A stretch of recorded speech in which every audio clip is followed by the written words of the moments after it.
Hello， 大家好，我係灣區朋友仔阿挺。今期我哋唔睇樓，今期我哋睇 house 嚇，大 house 城中心大裝修嘅別墅，位置喺邊度呢？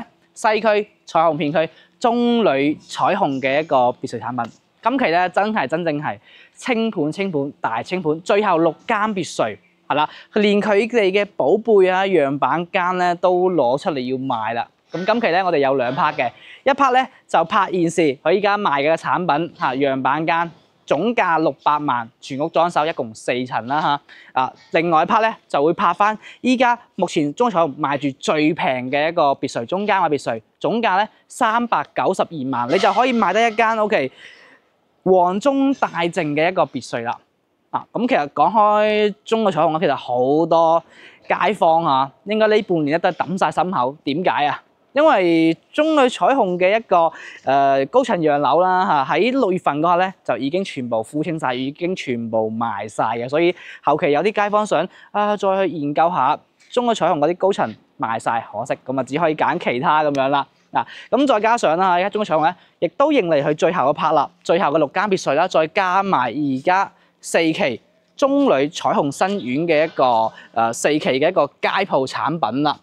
如果近排想買嘅話，其實真係要認真細細去諗一諗啦，係咪啊？咁講翻我哋嘅彩虹板塊呢片區啦嚇，呢個板塊咧，我哋稱為佢為最多香港街坊中意嘅一個屋苑嚟嘅，因為佢配套好、地段靚、價錢合適。因為呢個位咧講緊步行10分鐘。OK， 有我哋嘅一個三甲醫院啦、中醫院啦，有我哋西區濕地公園啦，有我哋嘅一個商場麥德龍啊，我哋嘅1+1嘅彩虹里啊，我哋嘅迪卡儂嘅運動商場，全部講緊行路10分鐘就可以到達你嘅，而且價錢位置又比較適中啊嘛，係咪啊？喺呢度如果買高層洋樓，12,000蚊到14,000蚊就可以攞低啦，係咪啊？而且而家講緊嘅別墅都喺度清緊貨，大降價。所以你有時禮拜6日過到呢邊睇樓情況，你會見到嚇，我哋喺街上邊啦，同埋嗰啲茶記上邊咧，會見到非常多嘅香港同胞喺呢度，係啦，咁揾翻一個親切感咁樣啦嚇。咁多香港街坊去認同嘅板塊咧，肯定有佢嘅優勢道理嘅。咁再加上呢度咧，真正意義做到唔使打車、唔使開車，就可以享受到我哋生活上面應有盡有嗰啲配套啦。咁今期咧，我哋首先睇嘅就係中旅彩虹大裝修嘅樣板間，走。OK， 咁我呢條片咧，首先睇嘅第一套別墅咧，就係佢曾經嘅樣板間啦。我哋29號樓嘅57號別墅，咁呢個樣板間咧都喺度清緊貨嚇，大裝修，現樓現證。總價就係600萬，咁當然啦，600萬咧肯定有計傾㗎啦。咁呢一間就係一個邊位別墅嚟嘅。咁除咗有前花園、後花園咧，仲會有我哋一個揸花園嘅。咁花園面積咧，根據佢哋發展商俾到個數據咧，一共有85個方。所以包括埋佢嘅花園咧，就會俾翻我哋嘅中間深啲嗰啲中間戶型中間位㗎啦，會多咗個揸花園，會更加之大。更加之通透，更加採光，更加之靚仔嘅。咁呢個咧嚇，其實同常規戶型咧係冇任何區別嘅。佢出房產證嘅面積嘅話，都係出199方，即係200方呢個啦。咁但係真正實用咧，其實大概咧就去到400方左右嘅一個產品咁樣啦。因為總共佢嘅層數會比較多啦嚇，一共係4層嘅。地下咧做咗負1層，送咗2個專屬車位，有我哋嘅一個地下室，OK， 呢個係基本上全部送嘅。咁地上咧就3層，我哋1樓、2樓、3樓，再加括埋天面，有好似旁邊咁樣啦嚇。佢後期將個天面都利用埋佢嘅，做咗一個叫做陽光房。你後期咧可以搭翻一啲叫做玻璃房嘅設計啦，會增加翻上邊1層嘅使用面積。後期啦。你話唔想喺前花園barbecue，OK 冇問題嘅，咁我哋上翻到天面都可以嘅。咁跟住咧，我哋去詳細睇睇成個裝咗修嘅一個格局同埋一個戶型情況。咁因為今期咧，除咗話展示呢一個我哋嘅示範單位之外啦，咁仲會展示其他嘅中間位啲別墅咁樣啦。咁睇完呢個，再睇翻啲毛坯嘅話，咁你成個效果咧就可以自動關聯翻噶啦嘛，係咪啊？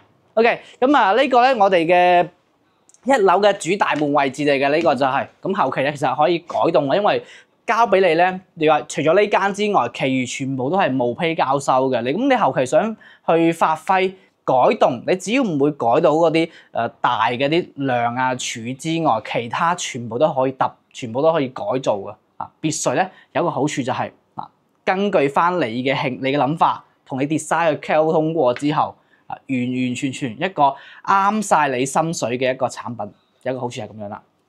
1樓嘅佈局咧就主要就係我哋嘅大廳嚇，1樓呢個大廳呢個位置。咁其實大家可以望到啦嚇，佢就做咗一面呢個落地玻璃，咁正常翻啦嚇。如果係按照你話中意採光比較猛嘅，咁可以成個270度，包括埋呢個我哋 sofa 後邊嘅一個位置嘅話，都可以做我哋嘅一個叫做落地窗咁樣嘅啊，成個房型咧就更加之通透，更加之明亮啦，係咪啊？1樓呢個大廳，咁啊呢個別墅咧，其實我哋喺客廳上翻我哋呢個飯廳呢個位咧，有少少錯層嘅空間，大家見到可以啊，有少少錯層錯咗上嚟，分咗級咁樣啦。咁上少少過嚟咧，就係我哋嘅飯廳呢個位啦嚇。其實呢個亦都係交樓標準嚟嘅。我啱先已經去提前了解過噶啦。咁如果各位街坊咧買呢個咧，就直接就可以有裝修啦。咁但係現場呢啲咁嘅家私電器咧要另外傾咁樣嘅。咁當然，如果你買得呢間樓嘅情況下咧，我建議咧都根據翻自己嗰啲諗法啊，重新去買嗰啲家私翻嚟去襯一襯去配一配，更加合理啊嘛，係咪啊？咁其實再加上下呢間雖然話大裝修唔使煩，但係咧比其他依家在賣嘅邊位其實貴咗將近百幾個，將近200個情況下，我建議更加多有呢個價差喺度情況下咧，寧願自己去揾裝修公司去裝過。嗱，首先第一個裝過之後，成個屋苑嘅格局更加符合自己嘅喜好。嗱，第二個就係成個裝修更加之新、更加之新穎、更加之好睇。啊，呢個咪因為有比較大嘅價差可以選擇喺度啊嘛，係咪啊？咁我哋右手邊咧，呢度咧就係我哋嘅樓梯啦。我哋喺呢邊上翻2樓、3樓，咁再喺呢邊咧落翻到我哋嘅負1層。咁當然啦，呢個位都可以有留翻我哋足夠嘅空間做個電梯。咁如果你話我哋常住嘅情況下咧，啲老人家唔想爬咁多樓梯，都可以後期可以加裝翻我哋嘅電梯嘅。國內呢啲咧電梯空間其實好簡單，好容易做嘅啫。比如呢個位啱啱好有60公分深，然後咧呢度有將近有1.2米嘅長度咁樣啦，整翻一個冇框嗰種。冇框嗰種冇係嗰啲全部金屬外件嗰啲電梯咧，直接就可以一撳掣可以升上去落翻嚟，好簡單，價錢又平，而且品種多選擇啊！呢個就係我哋中國嘅特色，就係乜產品都有，而且咧好用，而且非常之好用，因為多人競爭啊嘛，係咪啊 ？OK。咁再過翻嚟呢個位置咧，就係我哋一個廚房位嚟嘅嚇。廚房咧做咗一個深 U 型嘅設計。咁如果你後期覺得呢個廚房唔夠發揮你嘅想像嘅話，其實可以將佢揼出去都冇問題嘅。因為啱先講到啦，別墅非常大嘅改動係啦，可以有幾大改動啦。咁再過嚟呢個位咧，就會我哋係1樓嘅客廁呢個位置。1樓咧客廁，大家見到佢就我哋嘅馬桶啦，同埋我哋洗手盆啦，基本上嘅我哋上廁所、洗手、洗面冇問題，咁就冇設到企缸、淋浴間呢個位置嘅，因為更加多隻客人過嚟用啊，或者自己一啲喺廳活動嗰刻咧上到唔使上2樓嘛，因為上邊咧每間房都有自己嘅獨立嘅洗手間咁樣嘅，是有更加多嘅私人空間啦。咁穿翻過嚟呢個位置咧，就會我哋嘅後花園啦，後花園呢個位，呢個就係我哋後邊可以好似隔離咁樣，可以加裝一個我哋嘅叫做玻璃房啦，可以做個洗衫房又得，冇問題。後邊去改造翻我哋小橋流水，咁更加之奢華嘅話，你用呢度寸土寸金嘅土地咧，攞嚟種菜都冇問題嘅。就你最緊要係你中意、你開心、你 happy 嘅啫，係咪啊？咁我哋左手邊呢個位置。望到咁嘅樣，係咪魚塘嚟㗎？係咪魚缸啊？唔係啊！呢個位咧落翻去就係我哋嘅負一層嘅一個採光井、通風井。因為咧，其實記住買別墅咧，負一層佢嘅通風採光非常重要。因為如果你長時間冇通風冇採光情況下咧嚇，會有噏味嘅，會有霉味嘅。因為負一層佢嘅濕度係會比較高，而且係唔見天日嘅。咁所以佢嘅一個叫做新風系統啦，同埋佢嘅一個叫做採光系統非常非常重要嘅，係啦。OK， 咁呢個就後花園。咁後花園呢個位咧，就會連接翻我出嚟我哋嘅側花園嘅，見到嘛？呢個側花園呢個位置，所以其實佢嘅採光非常之靚仔嚇。再行翻過嚟，其實都好長好大啦嚇。如果有諗法嘅，其實呢一邊都可以種翻好多啲名貴嘅草木啊、名貴草本都冇問題嘅，其實而且足夠嘅空間，單邊位靚。花園大咁，但係隨之而嚟咧，肯定會比中間位咧佢有價差，因為花園越大咧，佢嘅價錢就越貴。咁其中一間別墅好重要個價錢嘅一個體現，好重要嘅就係花園嘅大細。花園越大，佢嘅價錢越大。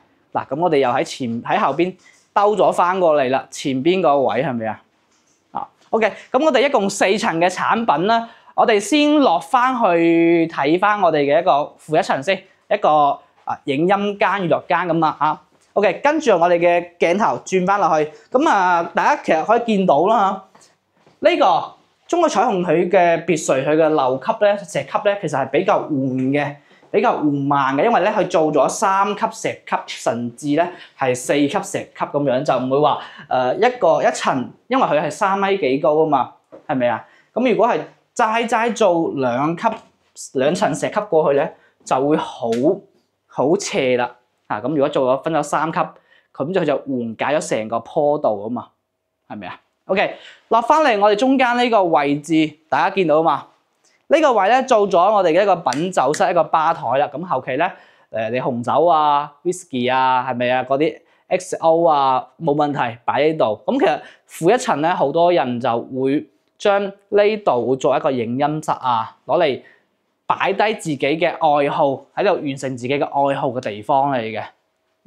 好似呢個位咁，做個專門睇戲嘅、唱 K 嘅、篤桌球嘅，係咪啊？你話常住，你話住人咧，就講真句唔係咁啱，我認為，因為啱先講到噶啦，地下室佢嘅啲濕氣係會重啲嘅，又攞嚟做娛樂啊、打下麻雀啊、書房啊，係咪啊？好似呢度。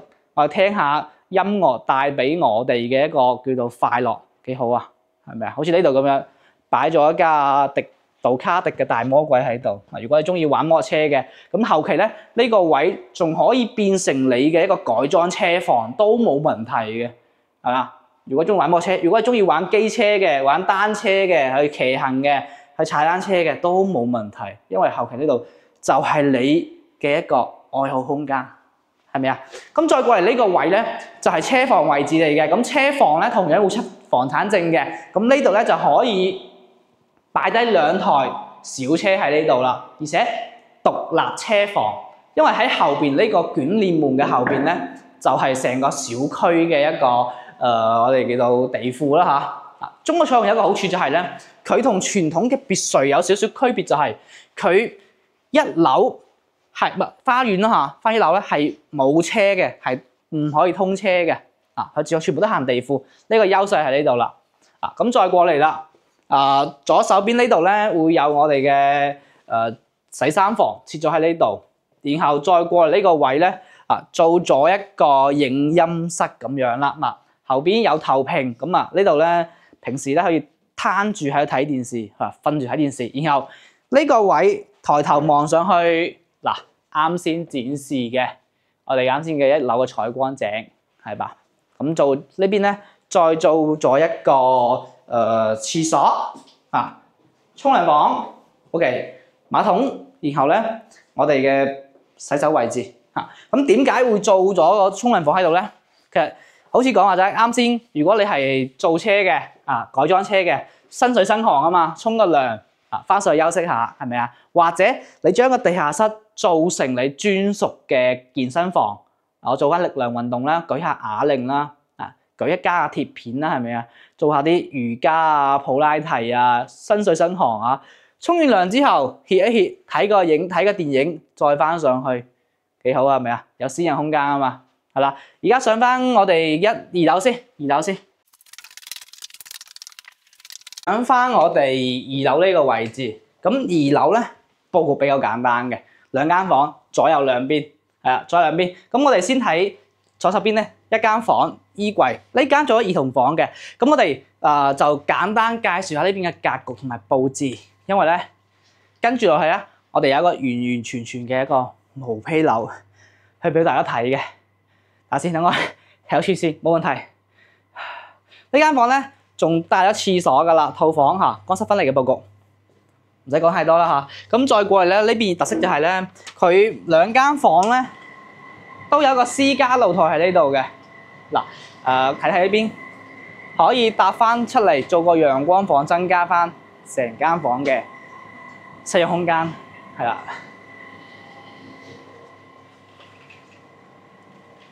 成間房睇使用空間，睇翻我哋另外一邊，我哋南邊嘅房間。咁呢間房咧就係二樓嘅主人房嚟嘅。入嚟之後咧，右手邊會有個衣櫃嘅位，衣帽間呢個位置一排過去。廁所咧都會比嗰邊更加之大，更加之奢華。咁如果你買呢間嘅話，就係咁樣去交付俾你噶啦，係咪啊？我哋二樓主人房位置啦，床就好大噶啦，同埋咧有一個專屬嘅露台。望翻前花園，望翻成個小區佈局嚇，其實幾 OK 嘅。呢個就係二樓啊，所以咧我哋啱先點解話係一樓咧？佢嘅客廁咧只有洗手啊、馬桶個位置咧，因為咧佢每間房咧都係套房嚟嘅。我哋依家咧上翻到去3樓啦，呢個位置大家見到啦嚇，呢個吊燈咧直接喺3樓嘅樓頂咧一路吊住落下邊，1樓呢個位嚇。咁如果後期呢個位置咧可以做翻啲升降 lift 冇問題嘅。咁呢邊咧仲會有一個一落嚟嘅大玻璃採光，因為最驚咧就係樓梯好暗啞咯嚇。上到嚟呢邊嘅佈局咧，就3樓成層咧都係主人房嚟嘅。咁呢個咧就係主人房帶過嚟嘅一個書房位嚇，書房位置。咁出翻去咧，呢個位置仲會有我哋一個露台空間，大家見到嘛？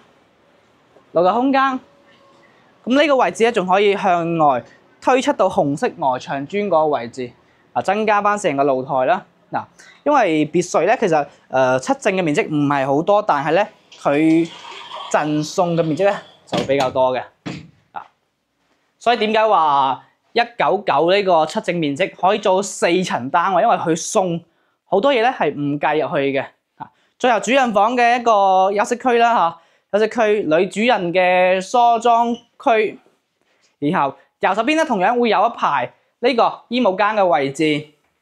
我哋主人房3樓主人房嘅廁所、浴缸、企缸、馬桶都準備好俾你噶啦，完全都係交樓標準嚟嘅，而且 OK 好大，係咪啊 ？OK， 咁出翻去咧，同樣3樓呢個主露台嘅位置。嗱，呢邊就係我哋3樓望向空間啦。嗰邊黃色外牆咧就係我哋嘅中旅採用嘅4期，係啦。OK， 咁呢套單位咧大裝修嘅600萬，可以出手，同埋咧仲有偈傾嘅。咁再加上呢度咧就係帶咗裝修嘅，咁但係入邊家私電器就冇噶嚇。咁後期咧需要自己添置翻嘅。咁跟住睇翻一個現時全場最平嘅單位。總價392萬，即刻可以攞低嘅一個別墅啦。轉，跟住睇呢間咧最平嘅392萬，位置咧就喺我哋小區別墅嘅中間位嚟嘅。咁借機啦嚇，同大家睇睇小區嘅中間位置係點嘅樣啦嚇。咁其實呢個樓盤咧同傳統別墅有少少區別，就係佢地面咧就唔可以通車嘅，唔可以通車嘅，咁就有啲花園嘅點綴啦。行人嘅過道啦，等等啦，就會比較安靜同定情。包括埋小朋友喺度玩嘅話，都唔會擔心話有啲小車喺度出咁轉啦。係啦，嗱，跟住睇呢間咧就係32號樓嘅85號。呢個門牌啦，門牌位置。咁啊，呢個單位除咗話小區花園中間之外咧，咁佢仲要係中間別墅嘅中間位嚟嘅。咁呢度係前花園啦，前花園位置。咁啊，根據佢哋嘅數據睇翻啦，一共嘅花園咧大概就50方度，前花園呢個位置大概就係30方左右嚇，30方左右前花園。然後咧行翻入嚟呢個位置就係1樓嘅佈局啦。咁左手邊入嚟咧就係我哋嘅客廁位客廁，然後咧就右手邊係個廚房位嚟嘅。咁其實呢啲位其實唔係好重要嘅，因為牆體一般係可以打即刻可以打嘅，求其改動啊、改造啊冇問題嘅。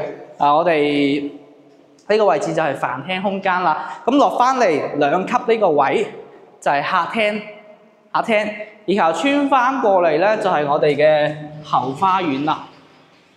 大家見到呢邊就係後花園，我哋嘅採光井呢邊嘅佈局咁後邊咧就係人哋嗰間屋嚟㗎啦。呢間單位就係392萬，咁當然啦，仲有計傾㗎。中意嘅話，攞住把倚天劍屠龍刀嚟劈！發展商千祈唔好心痛。咁同樣係帶咗地下室嘅，地下室咧亦都係全贈送嘅，由呢個消防門落翻去下邊咧，經過4個旋轉梯，就係我哋嘅地下室啦。依家呢個位地下室嘅，有採光井。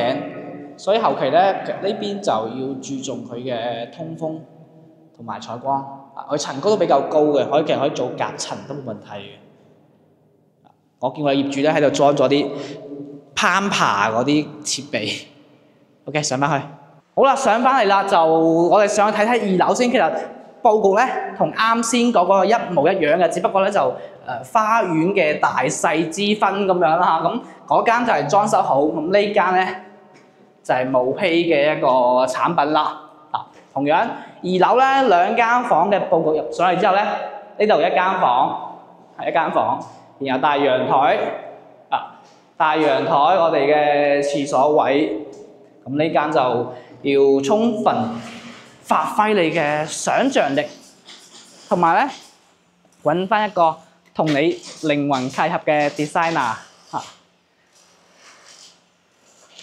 將佢由一個清水毛坯樓化作你嘅 dream house， 係咪啊 ？OK， 咁我哋2樓主人房嘅位置啦，主人房衣帽間深入去嘅衣帽間嘅位置，再翻過嚟呢個位就係客廁，空間都會比較大嘅。咁呢邊就係我哋嘅露台啦。如果覺得房間細嘅話，直接將佢打鬼咗佢都冇問題嘅。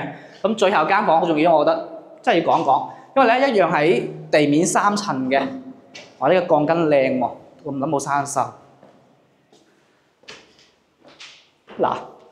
翻嚟嘅呢個位置咧，就會係我哋嘅頂層3層嘅，我哋嘅啱先嗰間書房啦，呢個位都係後期咧可以搭建出嚟嘅，所以其實就係好多地方別墅啦，好多地方咧佢係可以贈送送出嚟咁樣嘅，包括埋咧呢個別墅咧入住得真係唔差。我哋對面1間入住咗，2間入住咗，3間4間裝修緊，5間裝修緊。同埋望過去對面咧，有啲施工工人喺呢度咁樣啦，係啦。OK， 咁今期咧同大家展示咗我哋中旅彩虹嘅一個別墅咁樣啦嚇。其實呢個屋苑，呢個別墅，其實應該講係真正咧，真係黃中取靜嘅。